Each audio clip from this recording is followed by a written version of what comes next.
Praise lord. ದೇವರ ಪರಿಶುದ್ಧ ನಾಮಕ್ಕೆ ಸ್ತೋತ್ರವಾಗಲಿ. ದೇವರು ಕೊಟ್ಟಂತೆ ಸಮಯಕ್ಕಾಗಿ ನಾನು ದೇವರಿಗೆ ಸ್ತೋತ್ರವನ್ನು ಸಲ್ಲಿಸ್ತಾ ಇದ್ದೇನೆ.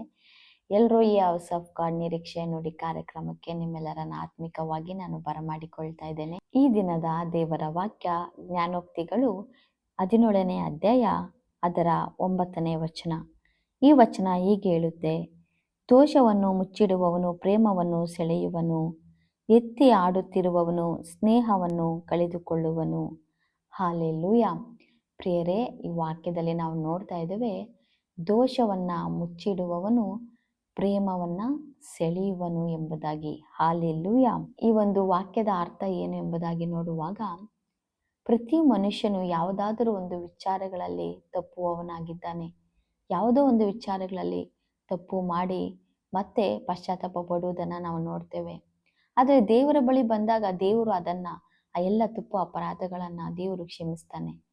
ದೇವರು ಕ್ಷಮಿಸಿದರೂ ಸಹ ಮನುಷ್ಯರು ಕ್ಷಮಿಸುವುದು ತುಂಬ ಕಠಿಣವಾಗಿದೆ. ಹಾಲೆಲೂಯ.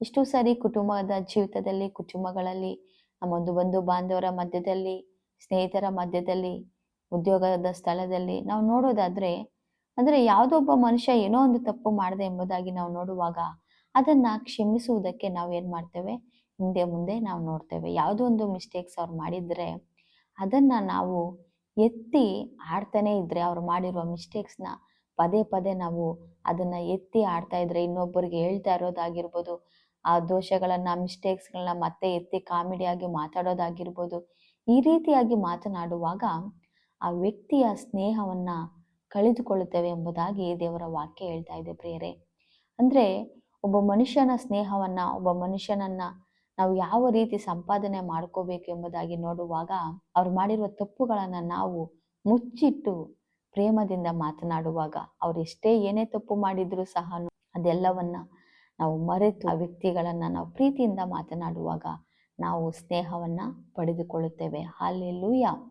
ಆದ್ರೆ ನಾವು ಆ ವ್ಯಕ್ತಿಯ ಕುರಿತಾಗಿ ಇಲ್ಲದೆ ಸಲ್ಲದೇ ಇರುವಂತ ಮಾತುಗಳನ್ನ ಮಾತನಾಡಿ, ಯಾವಾಗ್ಲೂ ಮಾಡಿರುವಂತ ಪೂರ್ವ ಕಾಲದ ಪಾಪಗಳನ್ನ, ತಪ್ಪುಗಳನ್ನ, ಇಂದಿನ ಅವರ ನಡವಳಿಕೆಗಳನ್ನ ನಾವು ಮತ್ತೆ ಮತ್ತೆ ಮಾತನಾಡುವಾಗ ಅವರ ಮನಸ್ಸಿಗೆ ನಾವು ಮತ್ತೆ ಗಾಯ ಮಾಡಿದ ಹಾಗೆ ಆಗುತ್ತದೆ ಪ್ರೇರೆ. ಮತ್ತು ನಾವು ಶಾಪಕ್ಕೂ ಸಹ ನಾವು ಗುರಿ ಆಗ್ತೇವೆ. ಯಾಕೆಂದ್ರೆ ಮೊದಲು ಆ ವ್ಯಕ್ತಿ, ಅವನ ಜೀವಿತ ಹೇಗಿತ್ತು ನಮಗೆ ಗೊತ್ತಿಲ್ಲ.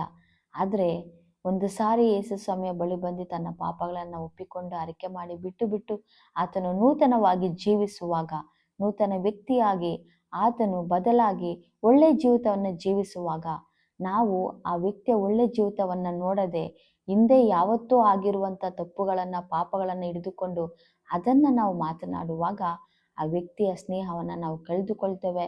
ಮತ್ತೆ ದೇವರ ದೃಷ್ಟಿಯಲ್ಲೂ ಸಹ ನಾವು ಶಾಪವನ್ನ ಹೊಂದಿಕೊಳ್ತೇವೆ. ಆದ್ರೆ ಆ ರೀತಿ ನಾವು ಮಾಡದೆ, ಅವರು ಮಾಡಿರುವ ಎಲ್ಲ ತಪ್ಪು ಅಪರಾಧಗಳನ್ನ, ಪೂರ್ವ ಸ್ವಭಾವದ ಎಲ್ಲ ಪಾಪಗಳನ್ನ ದೇವರು ಹೇಗೆ ಕ್ಷಮಿಸಿದನೋ ಅದೇ ರೀತಿ ನಾವು ಸಹ ಕ್ಷಮಿಸಿ ಆ ವ್ಯಕ್ತಿಯನ್ನ ನಾವು ಸ್ನೇಹದಿಂದ ಮತ್ತೆ ನಾವು ಒಂದು ಒಳ್ಳೆ ಪ್ರೀತಿ ಸ್ವಭಾವದಿಂದ, ಸಹೋದರ ಸ್ನೇಹದಿಂದ ನಾವು ಮತ್ತೆ ಆ ಒಂದು ಒಳ್ಳೆ ರೀತಿಯಲ್ಲಿ ನಡೆಯುವಂತ ಸ್ವಭಾವನ ನಾವು ನೋಡ್ತೇವೆ. ಹಾಲೆಲೂಯ. ದಿನಮಾನಗಳಲ್ಲಿ ನೀವು ಸಹ ಇದೇ ಪರಿಸ್ಥಿತಿಗಳಲ್ಲಿ ಒಂದು ವೇಳೆ ನೀವು ಹಾದು ಹೋಗ್ತಾ ಇರುವುದಾದರೆ, ಒಂದು ವೇಳೆ ನಿಮ್ಮಲ್ಲಿ ಯಾವುದೋ ಒಂದು ನೀವು ಪ್ರೀತಿಸುವಂತ ವ್ಯಕ್ತಿಗಳಾಗಿರ್ಬೋದು, ಕುಟುಂಬದವರಾಗಿರ್ಬೋದು, ಯಾರೇ ಆಗಿರಲಿ, ಸ್ನೇಹಿತರೇ ಆಗಿರ್ಬೋದು, ಯಾವತ್ತೋ ಮಾಡಿರುವ ಪೂರ್ವ ಸ್ವಭಾವದ ಪಾಪಗಳನ್ನು ಹಿಡಿದುಕೊಂಡು ಅವರನ್ನ ಕ್ಷಮಿಸದೆ ಈಗಲೂ ಸಹ ನಿಮ್ಮ ಹೃದಯದಲ್ಲಿ ಅವರ ಮೇಲೆ ಕಹಿ ಸ್ವಭಾವನ ಇಟ್ಟುಕೊಂಡು, ಅವರ ಮೇಲೆ ತುಂಬಾ ಕೋಪದ ಸ್ವಭಾವನ ಇಟ್ಟುಕೊಂಡು, ಯಾವತ್ತೋ ಮಾಡಿರುವ ಕೋಪಗಳಿಗೆ ಇನ್ನೂ ಸಹ ನೀವು ಮಾತನಾಡದೆ ಆ ವ್ಯಕ್ತಿಯ ಜೊತೆ ಇನ್ನೂ ಆ ಒಂದು ಸ್ವಭಾವದಲ್ಲಿ ಇರೋದಾದ್ರೆ, ಈಗಲೇ ಆ ಒಂದು ಸಮಯ ಆ ವ್ಯಕ್ತಿಯನ್ನ ಕ್ಷಮಿಸಿ ಪ್ರೀತಿಯಿಂದ ನೀವು ಮಾತನಾಡ್ರಿ. ಕ್ಷಮಿಸುವುದರಿಂದ ನಿಮಗೂ ಸಹ ಮನಸ್ಸು ಹಗುರವಾಗುತ್ತದೆ, ಸಂತೋಷವಾಗುತ್ತದೆ. ನಿಮ್ಮ ಒಂದು ಮನಸ್ಸಿನಲ್ಲಿ ಸಮಾಧಾನವು ಅದು ಏರ್ಪಾಟಾಗುತ್ತದೆ ಪ್ರಿಯರೇ. ಹಾಲೆಲೂಯ. ಸೊ ದೇವರು ಇದನ್ನ ಮಾಡುವಂತೆ ದೇವರು ನಮ್ಮೆಲ್ಲರನ್ನ ಉತ್ತೇಜನ ಪಡಿಸಲಿ, ಸಹಾಯ ಮಾಡಲಿ. ದಿನಮಾನಗಳಲ್ಲಿ ನಾವು ಸಹ ದೇವರು ಒಪ್ಪಿಸ್ಕೊಳ್ಳೋಣ. ಒಂದು ವೇಳೆ ದೇವರೇ, ನಾವು ಯಾವುದಾದ್ರು ವ್ಯಕ್ತಿಯ ಕುರಿತಾಗಿ ಅವರು ಮಾಡಿದಂಥ ತಪ್ಪು ಅಪರಾಧಗಳನ್ನ ಎತ್ತಿ ಆಡ್ತಾ ಇರೋದಾದ್ರೆ, ದಯವಿಟ್ಟು ನಮ್ಮನ್ನು ಸಹ ಕ್ಷಮಿಸು. ನಮ್ಮ ಮೇಲಿರುವ ಎಲ್ಲ ಶಾಪಗಳನ್ನ ನೀನು ತೆಗೆದುಹಾಕಿ ನಿನ್ನ ಆಶೀರ್ವಾದಗಳಿಂದ ನಮ್ಮನ್ನು ತುಂಬಿಸೆಂಬುದಾಗಿ ನಾವು ಪ್ರಾರ್ಥನೆ ಮಾಡಿಕೊಳ್ಳೋಣ. ಪರಿಶುದ್ಧನಾದ ದೇವರೇ, ಅಪ್ಪ ನಿನಗೆ ಮಹಿಮೆ ಆಗಲಿ. ತಂದೆ ಆದ ದೇವರೇ, ನೀನು ಕೊಟ್ಟ ವಾಕ್ಯಗಳಿಗಾಗಿ ಸ್ತೋತ್ರ. ಹೌದು ಸ್ವಾಮಿ ದೇವರೇ, ಅಪ್ಪ ಒಬ್ಬ ವ್ಯಕ್ತಿಯ ದೋಷಗಳನ್ನು ಮುಚ್ಚಿಡುವವನು, ಪ್ರೇಮವನ್ನು ಸೆಳೆಯುವನು, ಆದರೆ ಅದನ್ನು ಎತ್ತಿ ಆಡುತ್ತಿರುವವನು ಸ್ನೇಹವನ್ನು ಕಳೆದುಕೊಳ್ಳುವನು ಎಂಬುವಂಥ ನಿನ್ನ ಒಂದು ಒಳ್ಳೆಯ ಜ್ಞಾನವುಳ್ಳ ವಾಕ್ಯ ನೀವು ನಮಗೆ ದಯಪಾಲಿಸಿದ್ದೀರಿ. ಇದರಿಂದ ನಮ್ಮ ನಡತೆಗಳನ್ನು ಸರಿಪಡಿಸಿಕೊಳ್ತೇವೆ ಸ್ವಾಮಿ. ಹೌದು ತಂದೆ ಆದ ದೇವರೇ, ಇದಕ್ಕೆ ಬೇಕಾದ ಸಹಾಯ ನೀವು ಒದಗಿಸಿಕೊಡು. ನಾವು ಸಹ ಕರ್ತನೆ, ಒಂದು ವೇಳೆ ಯಾರಾದರೂ ಅಪ್ಪ ದೇವರೇ ನಮಗೆ ಮಾಡಿರುವಂಥ ತಪ್ಪು ಅಪರಾಧಗಳನ್ನ ಕ್ಷಮಿಸದೆ ನಾವು ಇರುವುದಾದರೆ ಅದನ್ನು ಕ್ಷಮಿಸಲು ಬೇಕಾದ ಕೃಪೆ ಸಹಾಯ ನೀವು ಒದಗಿಸಿಕೊಡ್ರಿ. ನಾವು ಅಪ್ಪ ನಿನ್ನ ನಾಮದಲ್ಲಿ ಅವರನ್ನು ಕ್ಷಮಿಸ್ತಾ ಇದ್ದೇವೆ.